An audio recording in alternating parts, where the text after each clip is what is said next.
And we're back to learning Illustrator in here, day 155. Let me show you a long shadow text effect. It's just one way to create it, or we can use the blend tool for it. Let me create a text element first. Mean variable concept, maybe like a bold or black style. Everyone has that inbuilt, so you can definitely find the same font in your system.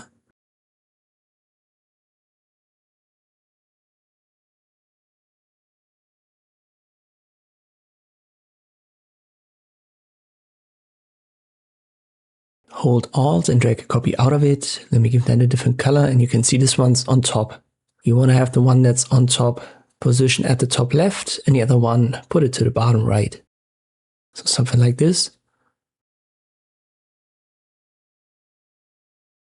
Colors don't really play a role. We're gonna change that later on anyway. Just make sure that your opacity is 100% for both, so that you can see both, unlike we did in the last video.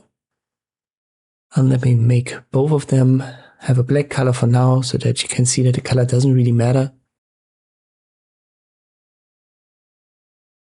Now we select them both. We activate the blend tool, W is the short key. Double click on it and then set it to specified steps. I go to 4 pixels and that should be good for most sizes, and then left click on both text elements and you've got this long shadow effect. And we can now adjust the colors, just double click on it. Then you're in this layer blend group. Select the top one, give it a different color, and you can also go to the last one, left click on it and change the fill color, and then you can see this long shadow, this blend effect being adjusted in real time.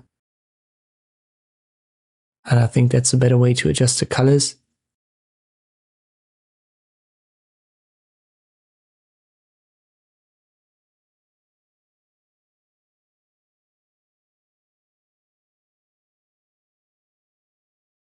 Let me go with this here. If you now want to change the top one, give it a stroke to make it more readable. You can see this will also be blend.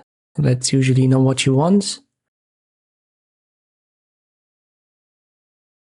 Therefore, let me press Ctrl Z to undo. I've got the top one still selected. I go to Object, Expand, and now I can adjust it.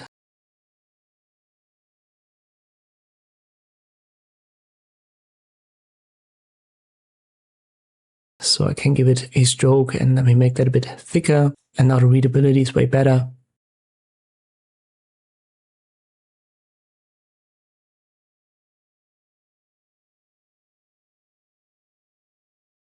Let's go back here. We use the backwards arrow and then we are on our canvas again. You can see it's still connected. Usually the end position of the shadow is outside of the canvas. Pretty sure you've seen that long shadow effect. I hope this video was helpful. Thank you for watching and I'll see you next time.